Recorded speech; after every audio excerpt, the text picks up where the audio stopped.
Hello everyone, आज हम पढ़ेंगे क्लास 9th का first chapter matters in our surrounding. Surrounding मतलब हमारे आसपास का एरिया।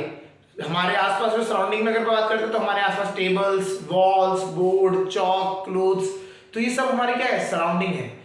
आसपास की वो चीजें जो हम पे इफेक्ट डालती है वो क्या होती है, हमारी सराउंडिंग होती है। तो हम जब बात करें मैटर इन आवर सराउंडिंग, इसका मतलब क्या है, हमारे आसपास जो चीजें हैं सराउंडिंग में उनमें कौन कौन सा क्या क्या मैटर है उसको हमें समझना है। ठीक है, अगर हम बात करें, हम अपने आसपास की चीजों को देखते हैं, B it table, chair, fan, कुछ भी हो सकता है, उसके शेप साइज के हमें उससे मतलब नहीं है। हमें अगर बात करें वो चीज किससे बनी हुई है, तो ये जो सारी चीजें हैं हमारी सराउंडिंग में, तो ये किस चीज से बनी हुई है, मैटर से बनी हुई है।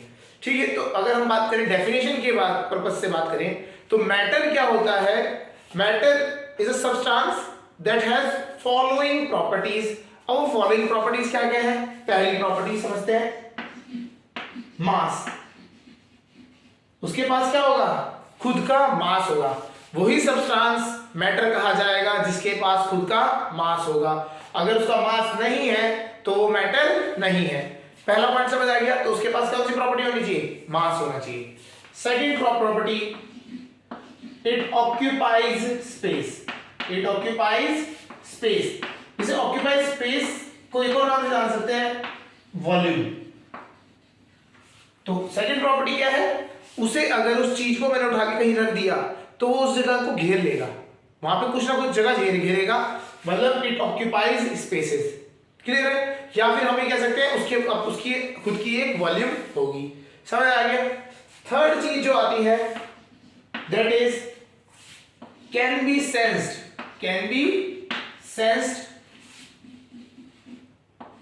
with our sensory organs। Sensory organ से हम क्या कर सकते हैं, उन्हें सेंस कर सकते हैं। हमारे पास सेंसरी ऑर्गन कितने हैं, हमारे पास 5 सेंसरी ऑर्गन्स है। नाम हम बात करें, eyes, nose, tongue, ear and skin. तो हमारे इन 5 सेंसरी ऑर्गन में से किसी भी एक सेंसरी ऑर्गन से वो क्या करा जा सकता है, उसको सेंस किया जा सकता है, तो वो क्या कहा जाएगा, मैटर कहा जाएगा। तो अब अगर हम इन तीनों पॉइंट्स को एक साथ कंबाइन करके एक डेफिनेशन बनाते हैं तो देखते हैं क्या होता है।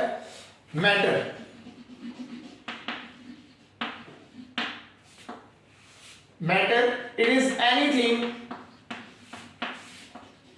कोई भी चीज, anything that has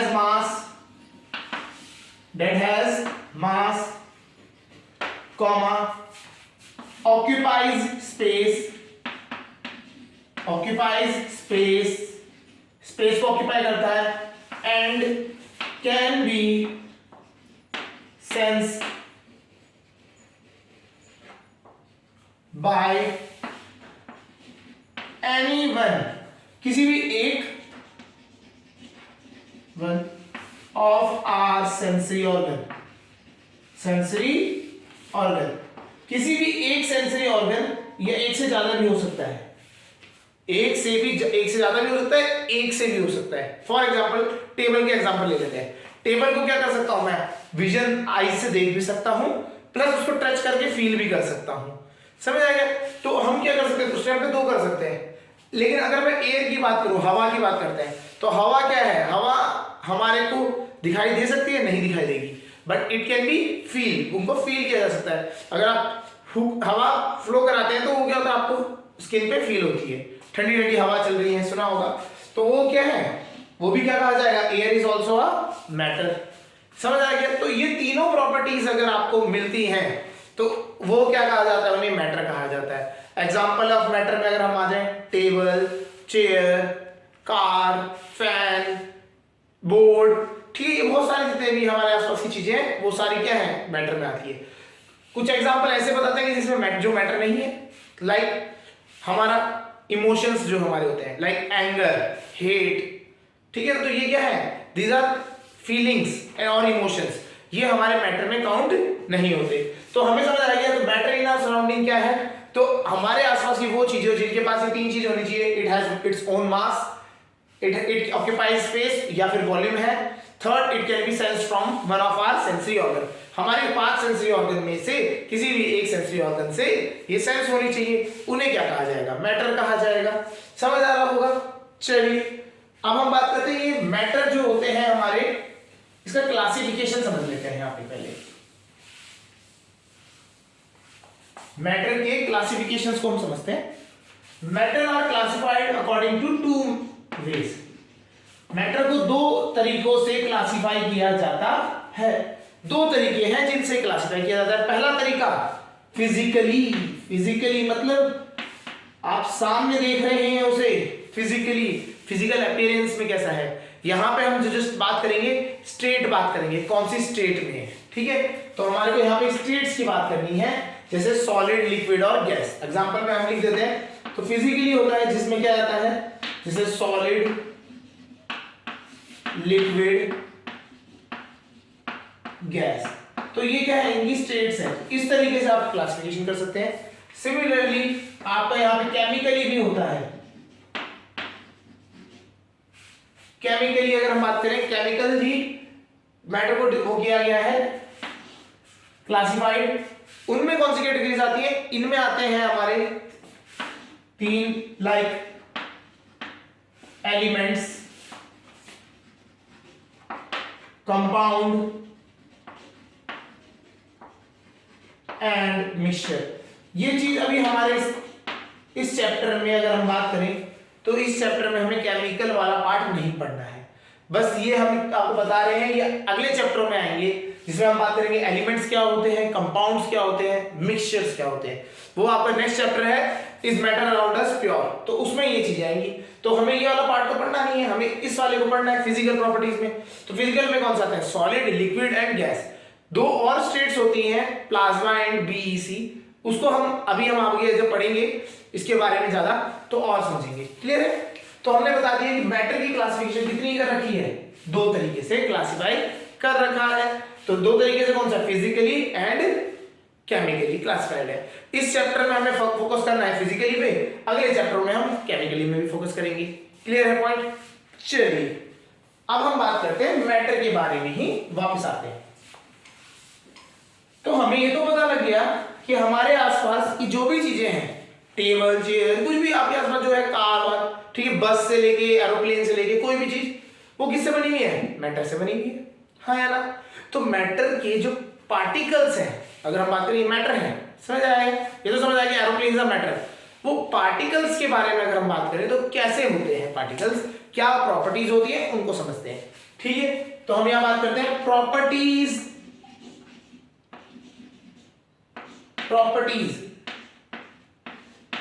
properties of किसकी properties, particles of matter. Properties of particles of matter. हमें मैटर के पार्टिकल्स की प्रॉपर्टी को समझना है। यहां कंसेप्ट समझिए, मैटर के जो पार्टिकल्स हैं उनकी प्रॉपर्टी को समझना है हमें। ठीक है, समझते हैं, इंपॉर्टेंट है, इनको ध्यान से एक करके समझते हैं, विद एग्जांपल समझेंगे, यहीं पे क्लियर करके चलेंगे, वापस देखने की जरूरत नहीं पड़ेगी, समझ आ जाए टॉपिक तो एक बारी में क्लियर हो जाता है। ठीक है, तो यहां स्टार्ट करते हैं। पहली प्रॉपर्टी, सबसे पहली प्रॉपर्टी, पार्टिकल्स ऑफ मैटर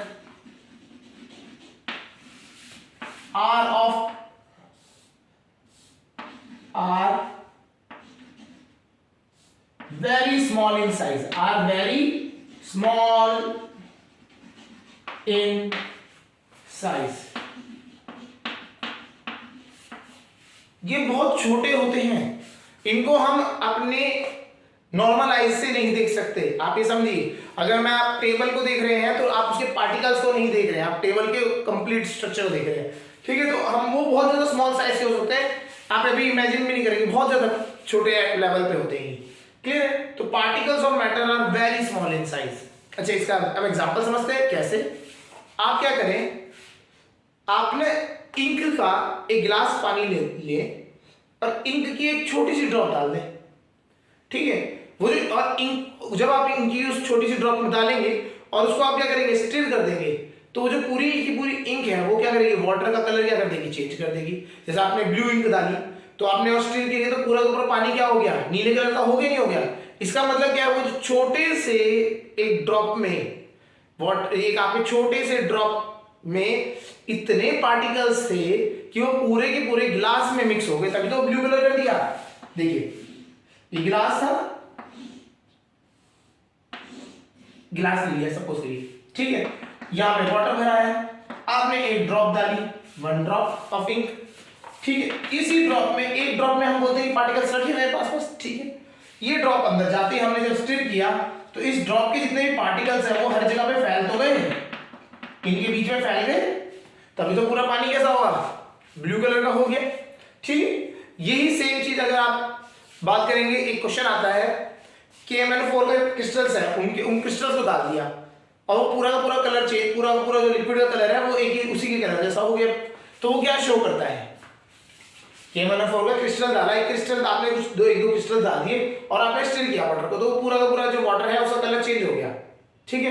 तो इसका क्या इंडिकेशन है, क्या शो करता है, इट शोज कि जो पार्टिकल ऑफ मैटर है वो क्या है, बहुत ज्यादा छोटे साइज के हैं, इतने छोटे साइज के हैं कि वो जो क्रिस्टल में जो पार्टिकल्स थे वो जब टूट के फैले तो उसने पूरे पानी को क्या कर दिया, पिंक कलर करते हैं, इस कलर जो होता है वो कलर जो हो गया, वो कलर कैसे हो गया, बेसिकली वो सारा का सारा जो पार्टिकल, जो क्रिस्टल के पार्टिकल्स थे वो हर जगह पे स्प्रेड आउट हो गए, क्लियर हो गए। तो एक छोटे से क्रिस्टल के पार्टिकल्स, उस क्रिस्टल में भी इतने सारे पार्टिकल्स हैं कि वो लिक्विड के सारे का सारा कलर जो है वो चेंज कर सकते हैं, समझ आ गया होगा।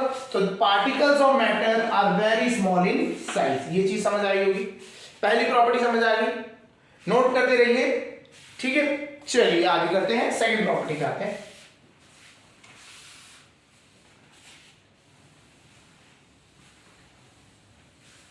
चलिए सेकंड प्रॉपर्टी,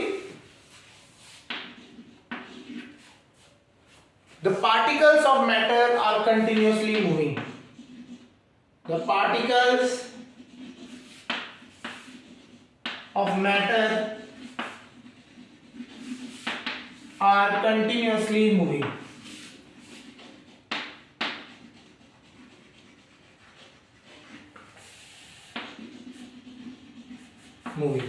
जो पार्टिकल है मैटर के, पार्टिकल के जो पार्टिकल्स होते हैं मैटर के, दे आर कंटिन्यूअसली मूविंग। इसका क्या कंसेप्ट है समझते हैं, इसको एक और लाइन से कहा जाता है, they have kinetic energy, they have kinetic energy. इसको कहने का एक और मतलब है, एक और तरीका है कि जो पार्टिकल्स ऑफ मैटर होते हैं उनके पास क्या होती है, काइनेटिक एनर्जी होती है।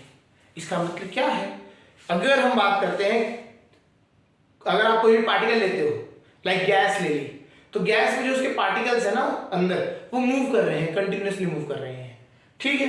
वो हमेशा पार्टिकल क्या रहेंगे, एक स्थिर नहीं रहेगा, ये पार्टिकल रुका नहीं रहेगा गैस का, वो मूव करता रहता है कंटिन्यूअसली। इसी तरीके से लिक्विड के अंदर भी पार्टिकल्स क्या करते रहते हैं, मूव करते रहते हैं। ये कब एक्सपेरिमेंट, ये आपको पता लगा जब हमें ब्राउनियन मूवमेंट एक्सपेरिमेंट हुआ, उसके बारे में, जो ब्राउनियन जी ने एक्सपेरिमेंट किया था उसमें पता लगा, उन्होंने पोलन ग्रेन्स को अंडर द माइक्रोस्कोप रखा तो कंटिन्यूअसली मूव करते रहे। इसका कंटिन्यूअसली मूवमेंट का क्या था, वो ये था कि जो पोलन ग्रेन्स का साइज था वो पार्टिकल्स ऑफ मैटर के बराबर ही था, लगभग छोटा था, इतना छोटा चले गया था। तो जो पार्टिकल ऑफ मैटर है वो कंटिन्यूअसली मूव कर रहे हैं, तो पोलन ग्रेन भी मूव करते रहे कंटिन्यूअसली, तो इस वहां पे जाके इनको पता लगा, ठीक है। अब यहाँ पे क्वेश्चन आता है, चलिए गैस के पार्टिकल मूव कर रहे हैं, हम भी मान रहे हैं, हवा चल रही है, इधर चल रहे हैं, मूव कर रहे हैं, लिक्विड भी फ्लो कर रहा है तो मूव कर रहा है, बट सॉलिड के पार्टिकल मूव करेंगे, इस चौक के पार्टिकल मूव कर रहे हैं क्या, नहीं कर रहे होंगे। आप ये बोलो, पॉइंट तो सिंपल बात है, ये अगर मूव कर रहे होते तो चौक क्या होती, इधर उधर चले जाती। हम तो अगर मैं इसको यहाँ पे रख देता हूँ यहाँ पे, तो आज से इसको कोई अगर मूवमेंट नहीं लगेगी बाहर से, तो ये ऐसी कैसी रहेगा, ये कहीं जाएगा तो है नहीं। अब फिर यहाँ वाली बात गलत हो जाती है इस चीज के अकॉर्डिंग कि ये तो चौक तो मूव कर नहीं रही, तो पार्टिकल कैसे मूव कर रहे हैं, उसके पार्टिकल तभी भी मूव कर रहे हैं, बट कैसा मूवमेंट है, वो है वाइब्रेशनल मोशन। सॉलिड के जो पार्टिकल्स होते हैं वो कैसे मूवमेंट करते हैं, वाइब्रेशनल मोशन करते हैं, वो अपनी जगह पे हिलते रहते हैं, हल्का हल्का वाइब्रेट करते रहेंगे, ठीक है जी, ये समझ आ गया। तो आपको ये पता होना चाहिए कंटिन्यूअसली मूविंग होते हैं पार्टिकल्स ऑफ मैटर। अब बात आती है, इस पे एक और पॉइंट बात कर सकते हैं, जैसे हम टेम्परेचर बढ़ाते हैं, जैसे हम टेम्परेचर बढ़ाते हैं, जो काइनेटिक एनर्जी है वो क्या हो जाती है, बढ़ जाती है। मैटर की क्या है, मैटर के जो पार्टिकल है उनकी काइनेटिक एनर्जी क्या होती है, बढ़ जाती है टेम्परेचर के साथ। तो एक चीज हमें यहाँ पे समझनी है, जैसे ही हम किसी भी बॉडी को गर्म करेंगे, हॉट बॉडी की बात करें तो हॉट बॉडी में जो काइनेटिक एनर्जी होगी वो ज्यादा होगी as compare to cold body. तो इसका मतलब, और एक और इसका यही सेंस बनता है कि वो जो हॉटर बॉडी है उसके पार्टिकल्स क्या है, ज्यादा तेजी से वाइब्रेट कर रहे होंगे। क्लियर है पॉइंट? चलिए, तो हमें सेकंड पॉइंट समझ आ गया, the particles of matter are continuously moving, that is they have kinetic energy. चलिए थर्ड प्रॉपर्टी पे आते हैं। थर्ड प्रॉपर्टी पे, the particles of matter have spaces between them, have spaces between them, spaces between them। क्या कहना चाह रहे हैं इसमें कि जो पार्टिकल्स हैं आपके मैटर के, उनके बीच में क्या है, स्पेसेस होते हैं, स्पेसेस होते हैं। अब इसको एक्सप्लेन कैसे करेंगे, अगर हम बात करेंगे, प्रूव करके दिखाओ, ये मेरा ये कोई सॉलिड है उसमें तो स्पेस नहीं है, ऐसा कुछ बोल देंगे, लिक्विड में स्पेस नहीं है, कैसे पता लगेगा कि पार्टिकल्स के बीच में स्पेसेस है? ये आप डे टू डे लाइफ में करते हो। आपने क्या किया, पानी लिया, उसमें 1 स्पून क्या डाल दी, नमक। अगर आप 1 स्पून चीनी डाल रहे हैं, चीनी डाल दी, ठीक है, नमक डालना है तो नमक डाल दीजिए, चीनी डाल दीजिए और उसको स्टिर कर दीजिए। आप स्टिर करोगे तो वो क्या होगा, सॉल्ट या फिर आपका जो शुगर है वो क्या हो जाती है, गायब हो जाती है, नहीं हो जाती है, मिक्स हो जाती है, उसके अंदर चले जाती है। ये जाती कहाँ है, ये जो चीनी है या नमक है, जाती कहाँ है? बात तो ये आती है जाती कहाँ है, तो जाती कहाँ है अगर हम ये पूछने चले तो वो कहाँ चली जाती है, it goes in the spaces. कहाँ चली जाती है, जो बीच बीच में स्पेसेस है ना उनमें जाके स्टोर हो जाती है। क्लियर हो रहा है, नहीं हो रहा है? तो ये क्या होते हैं, जो पार्टिकल्स ऑफ मैटर के बीच में जो स्पेसेस होते हैं, इनमें जाके वो जो सॉल्ट या आपने शुगर डाला है वो जाके स्टोर हो जाती है। समझ आ गया? तो इस तरीके से क्या होता है, जो हम यहां से प्रूव कर सकते हैं कि particles of matter have spaces between them. Clear हो रहा है यहां तक? तो इनमें स्पेसेस होते हैं, ठीक है। नेक्स्ट प्रॉपर्टी पे आते हैं।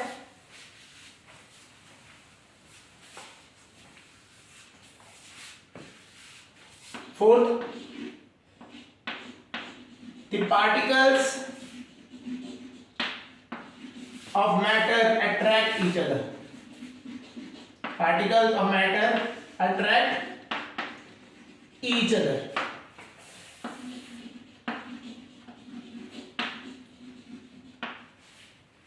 ये क्या करते हैं, पार्टिकल्स एक दूसरे को क्या करते हैं, अट्रैक्ट करते हैं।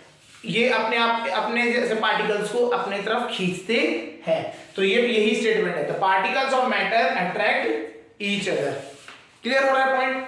अब अट्रैक्शन कभी ज्यादा भी हो सकता है, कम भी हो सकता है। जैसे कि गैसेस के केस में बात करें, अगर गैसेस के केस में बात करते हैं, ये जो अट्रैक्शन का जो फोर्स है ये क्या है, बहुत कम है। ये क्या है, बहुत कम है। इसी वजह से गैस क्या होती है, थोड़ा फ्री होती है, जिसमें हम क्या कर सकते हैं, वो उनमें के गैप्स ज्यादा हो जाते हैं। ठीक है, तो अट्रैक्शन कम है तो गैप्स ज्यादा दूर दूर रहेंगे पार्टिकल्स। लिक्विड में ये जो अट्रैक्शन फोर्स है थोड़ा बढ़ जाता है गैस के कंपैरेटिवली, और सॉलिड में तो ये और ज्यादा बढ़ जाता है। समझ आ गया? तो ये जो अट्रैक्शन फोर्स है, अगर हम इसकी बात करें तो इसको क्या कहा जाता है, इसको कहा जाता है इंटरमॉलिक्यूलर फोर्सेज ऑफ अट्रैक्शन। इसे कहते हैं intermolecular force of attraction. Intermolecular force of attraction कहते हैं इन्हें। समझ आ गया होगा? तो intermolecular forces of attraction gases में कम होते हैं, लिक्विड में उससे ज्यादा होते हैं, सॉलिड में सबसे ज्यादा होते हैं। यहीं पे एक क्वेश्चन आ जाता है। क्वेश्चन क्या है, why it is easy for us to move our hand in air as compare to water as compare to solid block. ठीक है ना, अगर हम बात करें हाथ को आप हवा में ऐसे हिला सकते हो, मूव करा सकते हो, नहीं करा सकते, कुछ हो रहा है, नहीं हो रहा है, आप मूव करा रहे हो। यही चीज आप वाटर के अंदर जाएंगे तो वाटर के अंदर हाथ आप चलाएंगे तो आपको क्या होगा, प्रेशर फील होगा, आपको फोर्स लगेगा, थोड़ा ताकत लगानी पड़ेगी। ठीक है, और सॉलिड में जाएंगे तो सॉलिड में तो पूरा चॉप करना पड़ेगा। एक अगर आप वो करते नहीं है टाइकोंडोज में, आपको क्या टाइकोंडो कराटेज में स्लैब रख दिया आपने, सॉलिड का स्लैब, और उसके थ्रू पार कराना है। ठीक है ना, तो क्या करते हैं, आपको क्रैक करना पड़ता है सॉलिड को। यहां तक समझ आया क्या? बिकॉज इसका आंसर क्या है? Because gases have less intermolecular forces of attraction, तो इसके बीच में क्या होता है? स्पेसेस ज्यादा होते हैं, तो हम आराम से मूव कर देते हैं। जैसे हम हाथ मूव कर रहे हैं, एक पार्टिकल ऊपर होगा, एक पार्टिकल नीचे होगा। जैसे मैंने हाथ इसमें किया तो इनके बीच में फोर्स ऑफ अट्रैक्शन कम था, तो मेरा हाथ उन दोनों के बीच से निकल गया। लिक्विड में ये फोर्स बढ़ गया तो मुझे ज्यादा ताकत लगानी पड़ी। सॉलिड में ये बहुत ज्यादा फोर्स है, तो हाथ क्या होता है? या तो हाथ टूटेगा या फिर ब्लॉक टूटेगा, दोनों में से एक चीज होगी। समझ आ गया? तो the particles of matter attract each other, ये प्रॉपर्टी समझ आ गई होगी। चलिए नेक्स्ट करते हैं, नेक्स्ट प्रॉपर्टी बात है fifth property, the particles of matter have tendency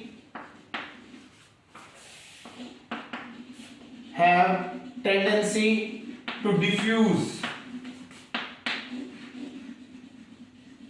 diffuse का मतलब क्या होता है, ये समझ लेते हैं। That is intermixing with each other, intermixing with each other, with each other, एक दूसरे से क्या करना है? इंटरमिक्स होने की कैपेबिलिटी। पार्टिकल्स ऑफ मैटर क्या होते हैं? एक दूसरे में मिक्स करने की टेंडेंसी रखते हैं। क्या मतलब? जैसे कि हमने चीनी को पानी में डाला तो वो उसमें मिक्स होने की टेंडेंसी रखती है। एयर को मतलब हमने जैसे कार्बन डाइऑक्साइड है, नाइट्रोजन है, तो वो एक दूसरे में इंटरमिक्स होकर तभी तो हमारे यहाँ पे क्या बन रहा है? एटमॉस्फेयर बन रहा है। सारी गैसेज एक दूसरे में क्या हो रही है? इंटरमिक्स हो जा रही है। ठीक है। लिक्विड को अगर आप वाटर को, ठीक है, आप जैसे शरबत बनाते हैं, रसना बनाते हैं, या जो भी आप आजकल बहुत सारे टैंक है, बहुत सारे हैं, इनको आप बना रहे हो तो क्या कर रहे हो? पाउडर आपने टैंक ले लिया, उसमें डाला तो क्या हो गया? एक दूसरे के अंदर मिक्सअप हो गया। इसी तरीके से परफ्यूम को अगर हम स्प्रे करते हैं तो वो क्या होता है? वो डिफ्यूज करने की टेंडेंसी रखता है। इसका मतलब कि हमने स्प्रे किया और वो पूरे रूम में फैलने की कोशिश करेगा। क्लियर हो रहा है? तो डिफ्यूजन क्या होता है? एक सब्सटेंस दूसरे सब्सटेंस से मिक्स होने की टेंडेंसी रखता है, उसे हम कहते हैं डिफ्यूजन। तो यहाँ पे समझ आया, जो प्रॉपर्टी ऑफ पार्टिकल में अगर हम समझे तो एक उनके पास एक टेंडेंसी होती है किस क्या करने की? डिफ्यूज करने की एक दूसरे में। तो वो डिफ्यूज करने की टेंडेंसी की वजह से वो एक दूसरे में क्या होते हैं? मिक्स होना चाहते हैं। हाँ, डिफ्यूजन का रेट अलग अलग हो सकता है। मतलब गैस में जल्दी मिक्स हो जाएगी, पानी और उसमें अगर आप बात करें पानी में वो भी मिक्स हो जाएगा। सॉलिड में डिफ्यूजन रेट स्लो होता है, वो एक दूसरे में डिफ्यूज होने में काफी टाइम लगाएगा। ठीक है, तो ऐसे क्या होता है? इसी तरीके से अगर हम बात करें, टेंडेंसी तो सबको डिफ्यूज करने की है, लेकिन रेट जो है कितनी तेजी से डिफ्यूज करेगा वो क्या है? डिपेंडिंग ऑन द स्टेट पे रहता है। क्लियर हो रहा है? तो हमारे को 5 प्रॉपर्टीज पता लग गई ऑफ पार्टिकल्स ऑफ मैटर की, पता लग गई जिनकी वजह जो हम क्या यूज कर सकते हैं डे टू डे लाइफ में। जो एग्जांपल्स हमारे पास क्वेश्चंस आएंगे उनको समझने के लिए या उनका रीजन देने के लिए, रीजनिंग करने के लिए। ठीक है, तो क्वेश्चंस आते हैं कि ऐसा क्यों होता है, तो वो उनमें से कुछ क्वेश्चंस के आंसर इनसे भी निकल के आएंगे। क्लियर हो रहा है? नहीं हो रहा है? तो इस तरीके से जैसे कि हम बात करते हैं कि जब हम खाना जो होता है, खाना आपका गर्म है, खाना जब आपका गर्म होता है तब उसकी खुशबू दूर तक फैलती है, और जब ठंडा हो जाता है तब कम फैलती है। उसको क्यों होती है? बिकॉज वो होता है सारा डिफ्यूजन की वजह से। किसकी वजह होता है? डिफ्यूजन की वजह से। जो स्मेल है फूड की वो डिफ्यूज हो जाएगी एयर में। हाँ या ना? डिफ्यूज होने के लिए अगर टेम्परेचर ज्यादा होता है, जब गर्म होता है खाना, जब टेम्परेचर ज्यादा होता है तो डिफ्यूजन का रेट ज्यादा होता है। ये सब हम पढ़ेंगे अभी डिफ्यूजन के बारे में। ठीक है, प्रॉपर्टीज ऑफ मैटर समझ आ गई, पार्टिकल्स ऑफ मैटर समझ आ गया होगा। चलिए अब हम बात करते हैं what are the various states of matter. Matter की स्टेट्स के बारे में पढ़ते हैं। मैटर हो गया, इसकी स्टेट्स के बारे में बात करते हैं। हमें यहां पे पढ़ना है, हमें पढ़नी है 3। बेसिकली हमें 3 ही पढ़नी है जो मेन है, that is solid, liquid and gas. तो ये 3 पढ़नी है, बट दो प्रॉपर्टी, अगर हम बात करें 2 स्टेट्स ऐसी हैं जिनका यहाँ पे आपको इंट्रोडक्शन लेना है। इंट्रोडक्शन होना चाहिए, पता होना चाहिए क्या होता है। ठीक है, इनकी प्रॉपर्टीज और उन पे हम ज्यादा फोकस नहीं करेंगे, हमें इंट्रोडक्शन पता होना चाहिए। One is plasma and last is Bose, Einstein condensate, Bose-Einstein condensate. ये बोस जो है एसएन बोस थे, ये इंडियन ही है जिन्होंने क्या एक फॉर्मूला एक ड्राइव किया था फॉर्मूला, और आइंस्टाइन ने उसकी हेल्प से क्या उसी स्टेट के बारे में मतलब बताया। आप ये इन्होंने वो ड्राइव के इक्वेशन सॉल्व करी, आइंस्टाइन ने उसकी हेल्प से उन्होंने क्या किया एक स्टेट के बारे में बताया, और बाद में 3 साइंटिस्ट थे उन्होंने क्या किया उसको अचीव किया, इस स्टेट को अचीव किया और उनको नोबेल प्राइज भी मिला बाद में। ठीक है, तो इनको हम बाद में समझेंगे। अभी हमारा मेजरली जिन पे वर्किंग करनी है, जिनको हमें समझना है, डीप नॉलेज लेनी है जिनके बारे में, that is solid, liquid and gas. तो ये तीनों को हम समझते हैं। चलिए स्टार्ट करें। सॉलिड, लिक्विड, गैस पहले हम एक एक करके समझते हैं, फिर इनके बारे में इन तीनों को कंपेयर भी करेंगे एक दूसरे के साथ। तो फर्स्ट स्टेट, पहली स्टेट कौन सी है? Solid. First state is solid. हमें पहली स्टेट हम जो पढ़ रहे हैं वो है सॉलिड के बारे में पढ़ते हैं। सॉलिड, इससे पहले भी सुना होगा सॉलिड, लिक्विड, गैस के बारे में। सॉलिड क्या होती है? Solid are the substance that has fixed shape and fixed volume. समझ आ गया होगा? तो हमारे पास वही सब्सटेंस सॉलिड कहा जाता है जिनकी क्या होती है? The substance which have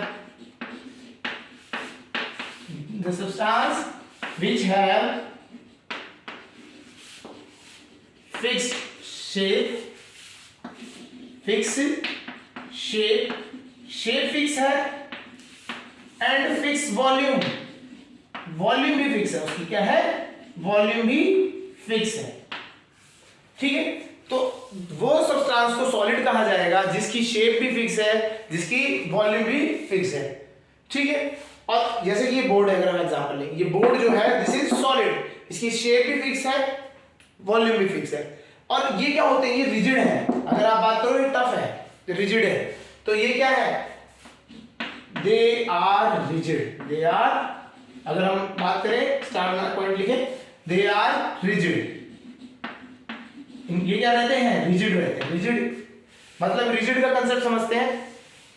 अगर इसमें मैं फोर्स लगाऊं तो ये अपनी शेप को क्या, शेप चेंज करने की टेंडेंसी बहुत ही कम है इसके पास। ये अपने आप को, अपनी शेप को मेंटेन करके रखना चाहता है, ये बदलना नहीं चाहता जल्दी से। क्लियर हो गया? तो therefore it is called as solid. ठीक है, और चलिए अब इसके पॉइंट समझ लेते हैं, इसकी प्रॉपर्टी समझ लेते हैं सॉलिड की। पहली प्रॉपर्टी तो हमें समझ आ गई, दे हैव फिक्स्ड शेप। पहली प्रॉपर्टी तो यहीं से समझ आ गई, फिक्स्ड शेप। दूसरी प्रॉपर्टी फिक्स्ड वॉल्यूम। ठीक है, third property they are rigid.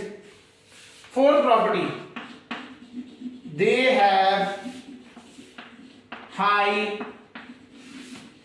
Intermolecular forces of attraction. Intermolecular force of attraction. जो इंटरमॉलिक्यूलर फोर्सेस ऑफ अट्रैक्शन है वो क्या है? हाई, वेरी स्ट्रॉन्ग, बहुत ज्यादा strong intermolecular forces of attraction है। इसी वजह से अगर मुझे कोई लोहे को जब मैं तोड़ने की बात आती है तो तोड़ने के लिए बहुत मेहनत करनी पड़ जाती है। ठीक है, तो जब आप तोड़ने की कोशिश करोगे तो क्या होगा? इंटरमॉलिक्यूलर फोर्सेस ऑफ अट्रैक्शन ज्यादा है, तो उसकी वजह से क्या होगा? वो तोड़ना मुश्किल होता है। क्लियर हो गया? सेकंड, दे हैव, ये हमने डिस्कस भी किया था, दे have very small intermolecular spaces. Intermolecular spaces, जो स्पेस होता है मॉलिक्यूल्स के बीच में, वो इसमें क्या होता है? बहुत ही कम होता है। समझ आ गया? ये बहुत ही क्लोजली पैक होते हैं। अगर इसका स्ट्रक्चर बनाने की कोशिश बताएं तो ये इस तरीके से होते हैं।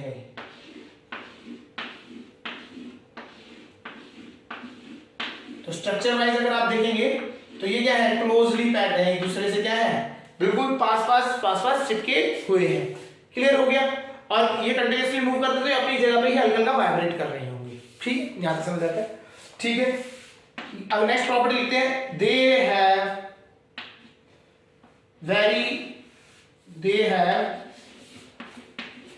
Very low tendency of diffusion. Diffuse करने की टेंडेंसी इसमें क्या होती है? बहुत ही कम है। डिफ्यूज नहीं, डिफ्यूज होता है, ऐसा नहीं है नहीं होता डिफ्यूज, डिफ्यूज होता है, लेकिन ये it takes a large amount of time, बहुत ही ज्यादा टाइम ले लेता है तब जाके डिफ्यूज होता है। तो आपको ये प्रॉपर्टी समझ आ गई होगी। तो यहाँ पे अब अगर हम सॉलिड की बात करें तो solids are the substance that have fixed shape and fixed volume, पहली पॉइंट, पहला चीज। Second, they are rigid, they are rigid, वो अपनी शेप को चेंज नहीं करना चाहते, ठीक है ना, वो अपनी शेप को रिगेन करके रखना चाहते हैं, तो इसलिए उनको क्या कहा जाता है, रिजिड कहा जाता है, ठीक है। फिर उसके बाद दे have high intermolecular forces of attraction, ठीक है। अब वो पार्टिकल्स क्या है, एक दूसरे को बहुत तेजी से पकड़ के खींच के, मतलब बहुत ज्यादा स्ट्रॉन्ग फोर्स से खींच के बैठे हैं, ये एक दूसरे को छोड़ना नहीं चाहते, ये एक साथ क्या है, strong intermolecular forces of attraction share करते हैं। अगला, दे have very small intermolecular spaces, they have very small intermolecular spaces. आप देखेंगे स्पेसेस कितने कम है, छोटे छोटे गैप्स हैं बीच में, तो ये गैप्स क्या है, बहुत कम होते हैं, इसलिए क्या इंटरमॉलिक्यूलर स्पेसेस में बहुत कम है। सेकंड, दे, अब जो लास्ट है वो है they have the very low tendency of diffusion, ये जल्दी से डिफ्यूज नहीं होते हैं, इनकी डिफ्यूजन की टेंडेंसी क्या है, बहुत ही कम है। समझ आ गया होगा, ये सारे पॉइंट समझ आ गए होंगे, सॉलिड के बारे में थोड़ा आइडिया लग रहा होगा। अब एग्जांपल की बात करें तो एग्जांपल तो आपके आसपास बहुत सारे हैं। कार इज अ सॉलिड, अगर आपका फैन लेना है, fan is a solid, walls are solid, boards are solid, this chalk is solid, iron bars are solid, तो ये सारे क्या है, सॉलिड है, ठीक है। जो आप लैपटॉप देख रहे हैं, लैपटॉप की जो बॉडी है अगर वो करें वो भी सॉलिड है, it is made of plastic, वो भी सॉलिड है, क्लियर है। तो ये सारे क्या है, सॉलिड्स कैटेगरी में आते हैं, क्लियर है। अब हम पढ़ते हैं नेक्स्ट वाले में आते हैं, दैट इज लिक्विड।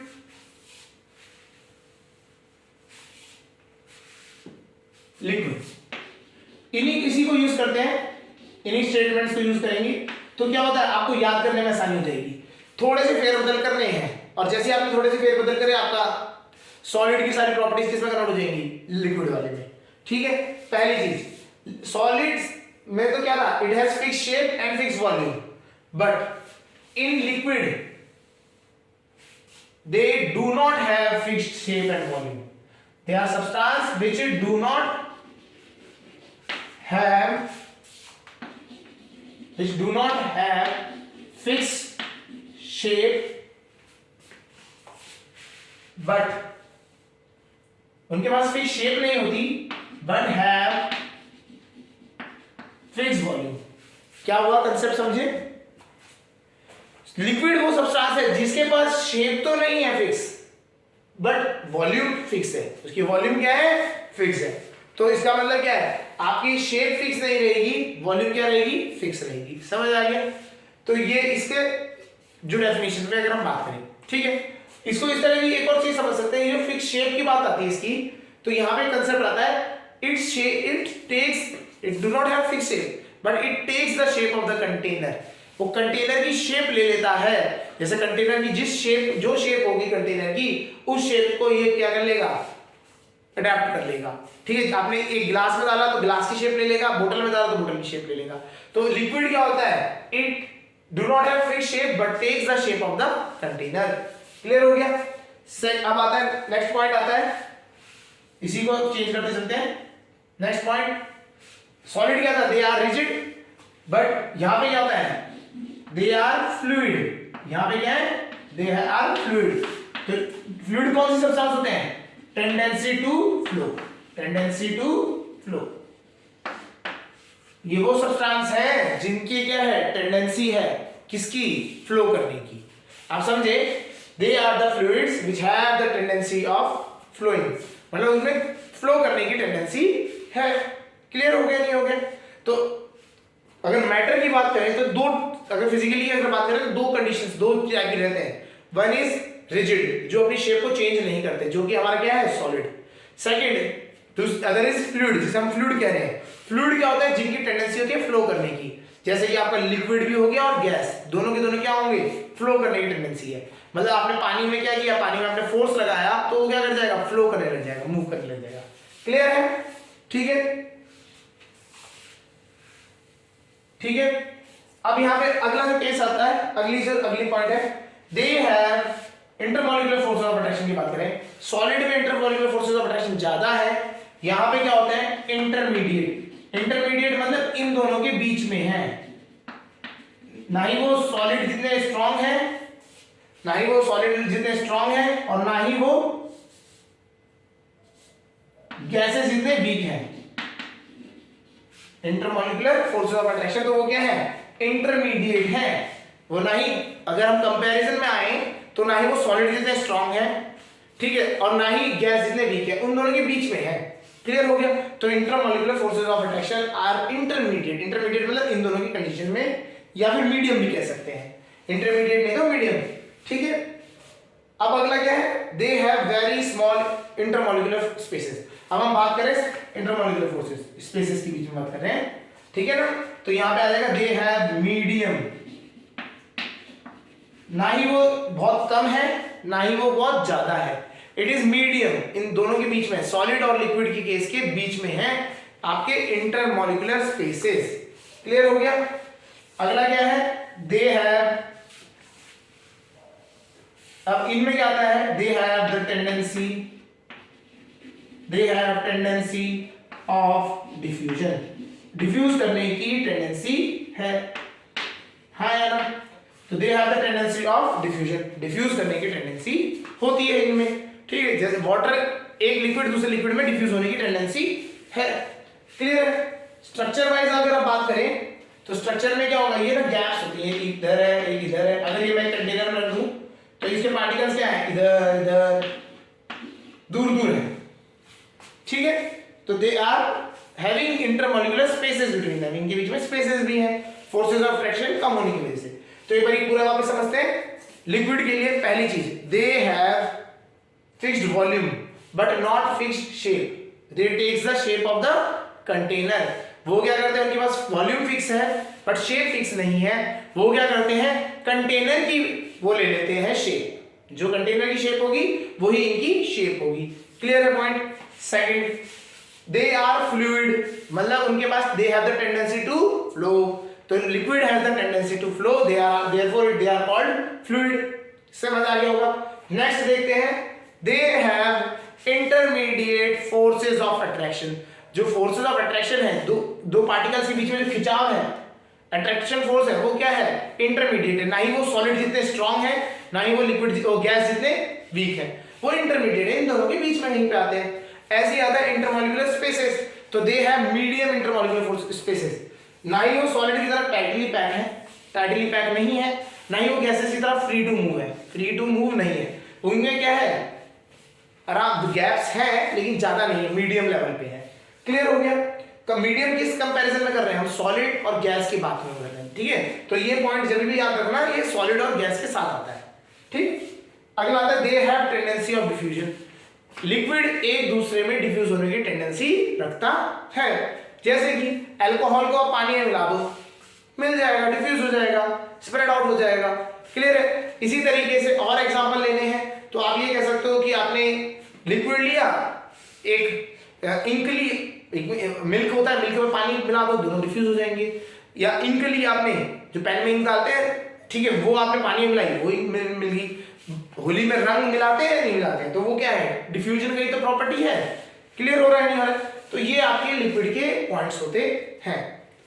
क्लियर है। अब नेक्स्ट स्टेट जो है वो है हमारी गैस की स्टेट। चलिए गैस को पढ़ लेते हैं। लिक्विड के बाद गैस, पॉइंट्स यही रहते हैं, चेंज नहीं होते। तो बस इन्हीं को थोड़ा सा चेंज करते हैं। गैसेस, गैस के आते हैं, they the substance which do not have fixed shape nor fixed volume. ना ही वो फिक्स्ड शेप रखते हैं, ना ही वो फिक्स्ड वॉल्यूम रखते हैं। उनकी ना ही फिक्स्ड शेप है, ना ही वो फिक्स्ड वॉल्यूम रखते हैं। क्लियर है। यहां तक समझ आ रहा होगा। अगर आप लिक्विड लेने जाएंगे, अगर आप जैसे दूध लेने गए तो आपको दूध ना लीटर्स के मिल जाएगा, इतना 2 लीटर 3 लीटर, तो उसकी वॉल्यूम फिक्स है, तभी तो आप मेजर कर पा रहे हो।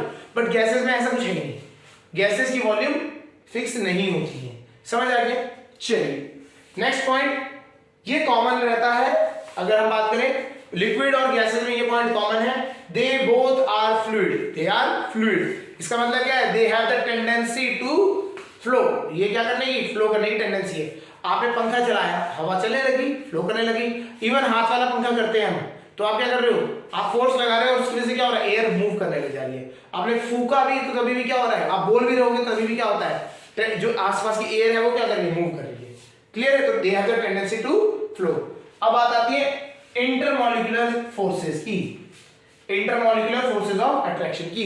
तो they have very low intermolecular forces of attraction, they have very low intermolecular forces of attraction. Particles एक दूसरे को अट्रैक्ट ही नहीं कर रहे हैं, तभी तो आप हाथ मूव कर पा रहे हो आराम से पार्टिकल्स के बीच से। आपने हाथ मूव किया, दो पार्टिकल अलग हो गए, पार्टिकल मतलब जो थोड़े से पास पास थे वो दूर दूर हो गए। ठीक है, तो ये क्या हो रहा है, ये आप पार्टिकल्स को क्या कर रहे हो, काट रहे हो, मूव कर रहे हो, दूर दूर कर रहे हो, बिकॉज वो आराम से क्यों हो पा रहे हैं, because intermolecular forces of attraction क्या है, कम है। क्लियर हो गया। इसी तरीके से इंटरमॉलिक्यूलर स्पेसेस, तो यहाँ पे मीडियम नहीं, they have large intermolecular spaces, they have large intermolecular spaces. Intermolecular spaces क्या है, लार्ज है, बहुत ज्यादा है। ठीक है जी, गैप बहुत ज्यादा है इनके बीच में। अभी ये डायग्राम में समझते हैं, तो डायग्राम में भी देख लेते हैं। तो यहाँ से जैसा कि लिक्विड में था, तो यहाँ पे क्या हो गया, यहाँ पे ऐसा कुछ होगा, बहुत दूर दूर पार्टिकल्स हैं एक दूसरे की। ठीक है, बहुत दूर दूर, एक दूसरे से दोस्ती नहीं है, दुश्मनी है, बार बार कोने कोने पकड़ने की कोशिश करते हैं, दूर दूर जाने की कोशिश करते हैं, स्प्रेड आउट होने की कोशिश करते हैं। क्लियर है। Last, they have a large tendency of diffusion, इनकी टेंडेंसी ऑफ डिफ्यूजन क्या है, ज्यादा है। मतलब अगर गैसेस को अगर बात करें, आराम से डिफ्यूज हो जाती है। परफ्यूम है, आपने स्प्रे किया, पूरे कमरे में फैल गया। ठीक है, खाने की स्मेल है, वो पूरे कमरे में फैल गई। तो दिस टाइप ऑफ सब्सटेंस वो पूरे की पूरे उसमें स्प्रेड क्यों कर रहे हैं, बिकॉज उनकी टेंडेंसी डिफ्यूजन की क्या है, ज्यादा है। क्लियर हो रहा है। तो हमें यहाँ पे तीनों चीज समझ आ गई, सॉलिड क्या होते हैं, लिक्विड क्या होते हैं और गैसेस क्या होती हैं, ये हमने तीनों को समझ लिया। चलिए अभी भाई क्या करते हैं, एक क्वेश्चन आता है, what are the differences between solid, liquid and gas.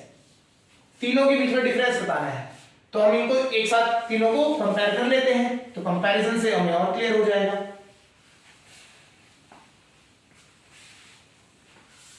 चलिए कंपैरिजन कर लेते हैं। हम बात करेंगे प्रॉपर्टीज के ऊपर, प्रॉपर्टीज के ऊपर बात करेंगे।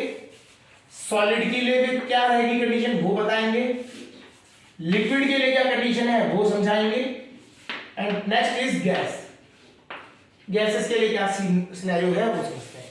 तो properties solid, liquid and gas. Liquid, ठीक है, तो हमने तीनों के लिए समझना है, सॉलिड, लिक्विड एंड गैस, इन तीनों के लिए समझते हैं। तो प्रॉपर्टीज के लिए आते हैं इन सब में। पहले चीज देखते हैं, सबसे पहली प्रॉपर्टी शेप। शेप के लिए बात करते हैं। Solid has fix shape, solid की शेप कैसी है, फिक्स। लिक्विड की नॉट फिक्स, फिक्स नहीं है, इसकी भी नॉट फिक्स, फिक्स नहीं है। ये क्वेश्चन है, इंपॉर्टेंट आता है, तो आपको ये पता होना चाहिए इस कैसे आप रिप्रेजेंट कर सकते हैं इस क्वेश्चन को। ठीक है, पेपर में आएगा तो किस तरीके से लिखा जाए कि टीचर्स को इजीली अंडरस्टैंड हो सके। ठीक है, अगर टीचर को जल्दी से समझ आ जाएगा तो आपको मार्क्स भी अच्छे जल्दी मिलते हैं।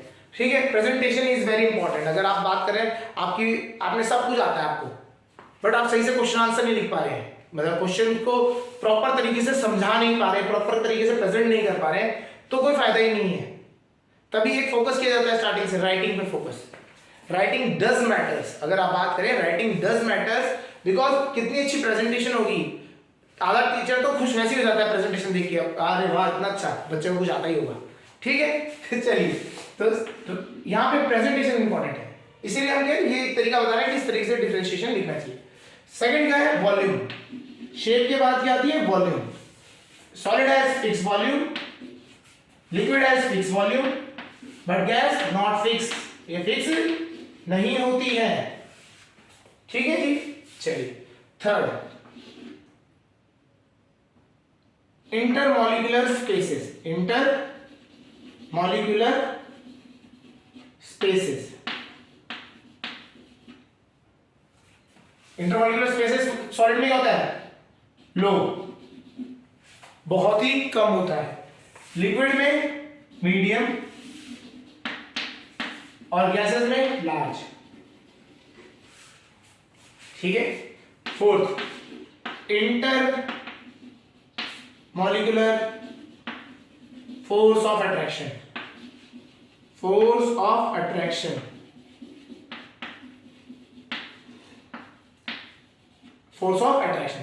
तो इंटरमॉलिक्यूलर फोर्सेस ऑफ अट्रैक्शन की बात करेंगे तो कैसा है इंटरमॉलिक्यूलर फोर्सेस ऑफ अट्रैक्शन के लिए? सॉलिड में हाई, वेरी हाई, लिक्विड में इंटरमीडिएट, इन दोनों के बीच में होता है, इसमें लो, लो, ठीक है। चलिए फिफ्थ आता है डेंसिटी। डेंसिटी होता क्या है? Density is mass per unit volume, कि कम वॉल्यूम में कितना ज्यादा मास आ सकता है, वो डेंसिटी शो करता है। अभी डिफाइन करेंगे, इसको लिखेंगे, ठीक है। तो अभी यहां समझ लेते हैं density is defined as mass per unit volume, इतना समझ लेते हैं। ये डेंसिटी सॉलिड की क्या होती है? हाई होती है, इसकी मीडियम होती है एंड गैसेस की लो होती है, ठीक है। Sixth, fluidity. नेक्स्ट कौन सा है हमारा? फ्लूइडिटी। फ्लूइडिटी, लिक्विड जो सॉलिड होते हैं can not flow, can not flow, liquid flow, ये फ्लो करते हैं और गैसेस भी क्या करती हैं? फ्लो करती हैं। और सेवंथ लिख लेते हैं, rate of diffusion, rate of diffusion, very low, बहुत लो कम होता है, मॉडरेट, और इसमें हाई। तो ये आपके क्या है? These all are the various differences between solid, liquid and gas. तो solid, liquid and gas के बीच में अगर हम बात करें differences की, तो आप ये पूरा टेबल बना सकते हैं, क्लियर हो जाएगा एक ही शॉट में, ठीक है। वन शॉट सॉल्यूशन है ये, इस तरीके से समझ आ गया। और अंडरस्टैंडिंग अगर रिवीजन करनी है तो आप इसी से टेबल से सब कुछ समझ सकते हैं। ये डेफिनेशन भी यहीं पे है। Solids are the substance that have fixed shape and fixed volume, liquid are the substance that do not have fixed shape but fixed volume, ठीक है। यहीं पे आ रहा है gases are substance that do not have fixed shape, do not have fixed volume, ठीक है। तो ये सारे पॉइंट यहीं पे हैं, इन्हीं से डेफिनेशन बनती है, इन्हीं से आपको क्या है? डिफरेंसेस मिल रहे हैं। क्लियर हो रहा है? तो ये हमारी क्या है? These are the three important states of matter जिन्हें हम पढ़ रहे थे, ठीक है। समझ आया होगा इनके बारे में, स्टेट्स को, क्लियर है। अब यहाँ पे ना कुछ टर्मिनोलॉजीज थी जो हमने बीच में आई थी, इनको समझ लेते हैं। लाइक डिफ्यूजन, पहली प्रॉपर्टी आती है डिफ्यूजन। क्या होता है डिफ्यूजन, ये समझते हैं।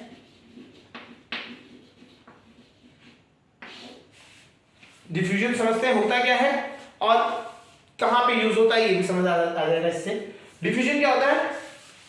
The intermixing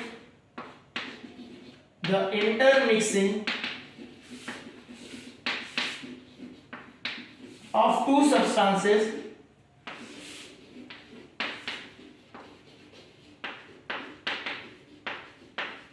into each other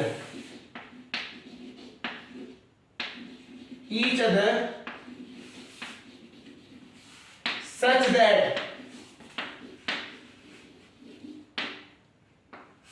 यहां पे हमने बात करी इंटरमिक्सिंग हो रही है, एक दूसरे में क्या हो रहा है? घुल मिल जा रहे हैं, ठीक है। जैसे परफ्यूम एयर से मिल जाता है, अदर गैसेस एक दूसरे से मिक्स हो की है, ठीक है।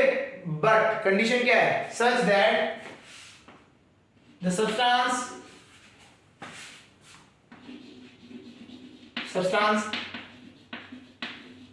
at higher concentration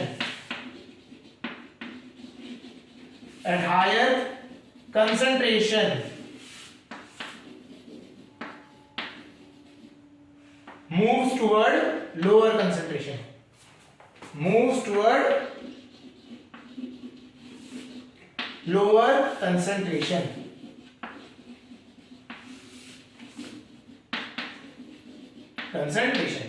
तो क्या होता है? सब्सटेंस क्या करता है? हायर कंसंट्रेशन से हमेशा लोअर कंसंट्रेशन की तरफ मूव करता है, ठीक है, तो मिक्सिंग इस तरीके से होगी कि वो हायर कंसंट्रेशन में जो सब्सटेंस है वहां से वो लोअर कंसंट्रेशन की तरफ को मूव करे बैलेंस करने के लिए। ठीक है, और यहाँ पे एक इंपॉर्टेंट पॉइंट यहां समझ लेते हैं, रेट ऑफ डिफ्यूजन,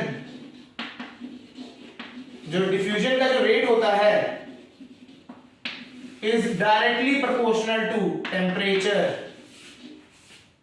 ये किस पे डिपेंड करता है? टेम्परेचर। टेम्परेचर ज्यादा तो रेट ऑफ डिफ्यूजन ज्यादा, टेम्परेचर कम तो रेट ऑफ डिफ्यूजन कम। तो हमें यहाँ पे ये चीज समझ आ गई होगी डिफ्यूजन होता क्या है। एक सब्सटेंस दूसरे में मिक्स कर रहा है from a concentration of higher, from a region of higher concentration to lower concentration. ठीक है, कैसे समझते हैं? परफ्यूम था, परफ्यूम ले लिया आपने, परफ्यूम या रूम फ्रेशनर जो बात करें, तो एक गैस में वो एक छोटे सिलेंडर में आपने गैस भर रखी है बहुत ज्यादा, तो क्या हुआ? हायर कंसंट्रेशन में है, और आपने स्प्रे किया तो वो क्या हो गया?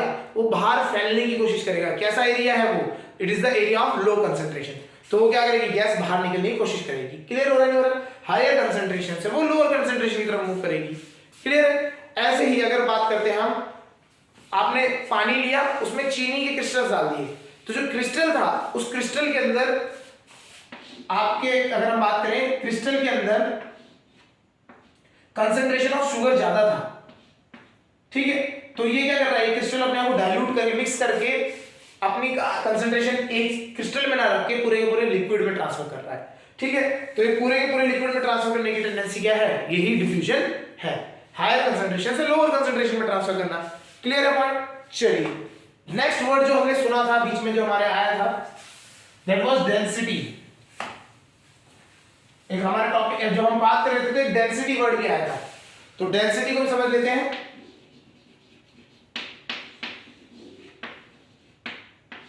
डेंसिटी, ठीक है, it is defined as, it is defined as mass per unit volume. It is defined as mass per unit volume. Per unit volume होता है। ठीक है, इसको समझते हैं कैसे होता है। इसको डेंसिटी को अगर हम बात करें, सिंबल लिखिए इसका, रो। क्या होता है? रो। इसे रो कहा जाता है। ठीक है, रो वर्ड, RHO रो वर्ड है, और इसकी डेफिनेशन क्या होगी? Mass upon volume. मास की यूनिट क्या होती है? केजी, और वॉल्यूम किसमें? अगर मीटर में बात करें, मीटर क्यूब में, तो इसकी यूनिट क्या हो जाएगी? यूनिट इज, ऐसा यूनिट इज केजी पर मीटर क्यूब। ऐसा यूनिट केजी पर मीटर क्यूब, ये इसकी यूनिट होती है। फॉर्मूला होता है मास पर यूनिट वॉल्यूम। ऐसा यूनिट क्या होगी? केजी पर मीटर क्यूब। अब कैसे समझाते हैं, थोड़ा सा समझते हैं। एक, अगर मैं बात करता हूं एक आयरन बार की, एक आयरन के बार की बात करें, 1 kg iron bar, 1 kg iron bar ले लिया और 1 kg कॉटन ले लिया। ठीक है, आपने दोनों को अगर आप देखेंगे तो 1 kg आयरन बार क्या होगा? छोटा साइज में होगा। ठीक है, कॉटन 1 kg कॉटन कितनी होगी? वो बहुत बड़े साइज में होगी।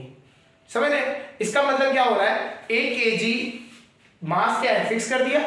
1 kg जो आयरन है उसकी वॉल्यूम क्या है? कम है as compare to 1 kg cotton की।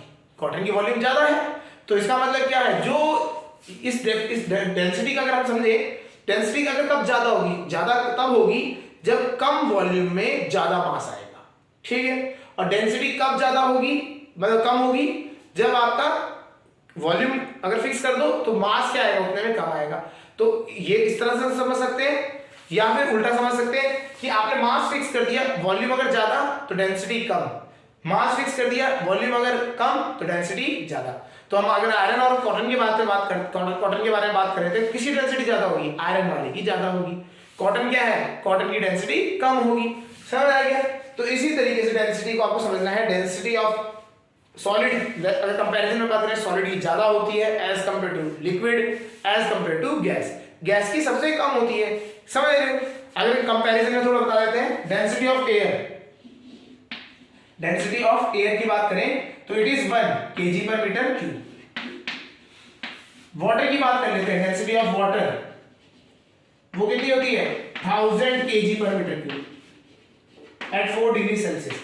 ठीक है, ये आगे रहेगी तो आपको समझा रहे हैं डेंसिटी ऑफ एयर क्या है, बहुत कम है 1, वाटर की कितनी है 1000, और सॉलिड की तो इससे भी ज्यादा होती है, वो 2000 मतलब 20,000 के आसपास, 20 से ऊपर भी हो सकती है, 20-40 ऐसे बहुत ज्यादा जाती है। ठीक है, आप समझ आ रहा होगा डेंसिटी सॉलिड की क्या होती है, ज्यादा होती है। अगर हम लिक्विड की बात में करें, चलिए बता देते हैं, थोड़ा कंपेयर कर देते हैं। लिक्विड की केस में बात करें तो सबसे हैवीएस्ट लिक्विड होता है mercury, that is a metal, उसकी density Hg is the symbol of mercury. Mercury को किस तरीके से रिप्रेजेंट किया जाता है, Hg, तो उसकी डेंसिटी होती है 13600 kg पर मीटर क्यूब। अगर हम बात करें, कंपेयर करें, तो it is 13.6 times mercury density of water. Mercury की डेंसिटी है, it is 13.6 times the density of water. तो वाटर की डेंसिटी इतनी कम पड़ जाती है एज कंपेयर टू मरकरी में अगर हम बात करें तो, और जो मेटल्स हैं उनकी डेंसिटी और ज्यादा है। ठीक है, तो इसीलिए हम बोल रहे थे 20 टाइम्स या 40 टाइम्स ज्यादा होती है अगर हम बात करें वाटर की कंपैरिजन में। ठीक है, अलग अलग सब्सटेंस की डेंसिटी अलग अलग होती है। यहां पे समझ आ गया। तो हमने क्या क्या पढ़ लिया अभी तक? हमने what are matters, what are the properties of particles of matter, फिर हमने सॉलिड लिक्विड गैस इनके बारे में समझ लिया, इनके डिफरेंसेस समझ लिए, फिर हमारे कुछ टर्म्स डिफ्यूजन एंड डेंसिटी वो हमने समझ ली। अब हम दो जो स्टेट्स हमारी स्पेशल स्टेट्स है, वन इज प्लाज्मा, उसको समझते हैं, एंड देन हमारा बोथ साइड स्टेट करना चाहिए, दोनों ही लिख देते, बोथ साइड स्टेट करना चाहिए। ठीक है, ये दोनों को समझ लेते हैं।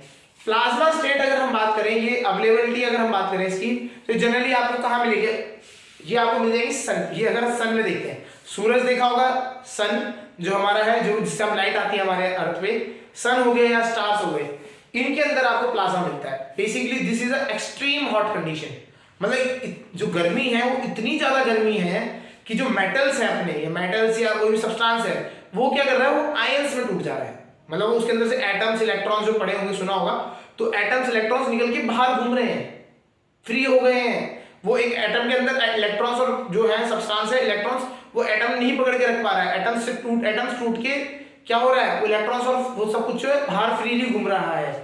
तो ये बहुत ही ज्यादा हाई एनर्जेटिक स्टेट होती है, it is a very high energetic state. ठीक है ना, वेयर आयंस मूव फ्रीली। ठीक है ना, तो ये क्या होती है, इस स्टेट को कहते हैं प्लाज्मा। ये कहां पे पाई जाती है, सन हो गया या फिर हम स्टार्स कहते हैं। It is a highly energetic and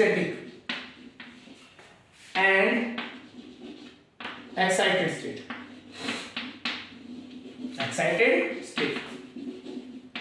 in which ions move freely.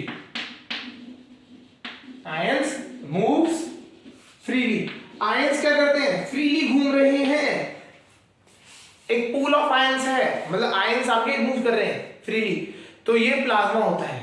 इसमें ये क्या है, इट इज फाइन, अगर हम बात करें, ठीक है ना, it can be found on sun, अगर हम बात करें सन में फाउंड होती है।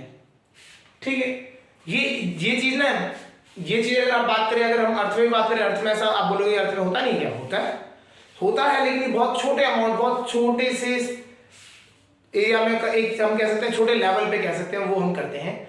आपने कभी वेल्डिंग वाले को देखा होगा वेल्डिंग करते हुए, तो वेल्डिंग में अगर एक वेल्डिंग के जो टाइप्स होते हैं उसमें क्या होता है, प्लाज्मा भी, तब वहां पे प्लाज्मा क्रिएट होता है। क्या होता है, ये छोटी सी स्पार्क जो क्रिएट होती है, जो बहुत ज्यादा हाई इंटेंसिटी की होती है, जिससे क्या होता है, आप कुछ मतलब प्लाज्मा स्टेट याद रखना, ये भी पॉइंट आप याद कर सकते हो। प्लाज्मा स्टेट से हमेशा क्या होती है, लाइट एमिट होती है, बाहर हमेशा लाइट आती हुई दिखाई देगी। ठीक है, इसी अब वो क्या होता है, वेल्डिंग के लिए हम बात करते हैं। वेल्डिंग में जो आपकी जहां पे रॉड टच होती है, वहां पे एक स्पार्क होता है, बहुत ज्यादा तेजी से रोशनी आती है, कहते हैं कि उसको तरफ देखना नहीं चाहिए कि आपकी आंखें खराब हो जाएंगी। वो बेसिकली वही वहां पे वही कंडीशन, वहां पे प्लाज्मा कंडीशन बनती है आपकी। वो जो जगह है वहां पे अभी कौन सी कंडीशन बन रही है, प्लाज्मा कंडीशन, और उससे बहुत हाई अमाउंट ऑफ इंटेंसिटी की रेडिएशंस, मतलब आप कह रहे हैं इंटेंसिटी की जो रेडिएशंस आती हैं आपकी आंखों में जाती हैं, तो वो क्या होती है, आपकी आंखों को डैमेज कर सकती है। क्लियर हो गया? तो plasma is a state of very highly energetic states and excited state, energy बहुत ज्यादा है उसमें और एक्साइटेड भी फॉर्म में है कि आयंस क्या करते हैं, फ्रीली मूव करते हैं। क्लियर हो रहा है पॉइंट, यहां समझ आ गया? ओके, यहाँ आपको सन में मिल जाएगा और आपको स्टार से मिलता है। तो प्लाज्मा समझ आ गई होगी कंडीशन क्या होती है। और प्लाज्मा में एक चीज याद रखना, प्लाज्मा से हमेशा आपको लाइट आती हुई दिखाई देगी। क्लियर हो गया? तभी हमारे को क्या सन से और स्टार से लाइट आती दिखाई देती है। क्लियर हो? अब आते हैं BEC, Bose Einstein condensate. Bose Einstein condensate इसका उल्टा है, ये एक्सट्रीमली हॉट कंडीशन है, यहाँ पे क्या एक्सट्रीमली कोल्ड कंडीशन है। यहाँ पे आपका जो मटेरियल है अगर हम बात करें, it is in very extremely cold condition. ठीक है, बहुत ही ज्यादा कोल्ड कंडीशन में यहाँ पे बीईसी में पाया जाता है। ठीक है, चलिए इसमें लिखते हैं, it is a condition, it is a state of extreme low temperature, extremely low temperature in which substance is cooled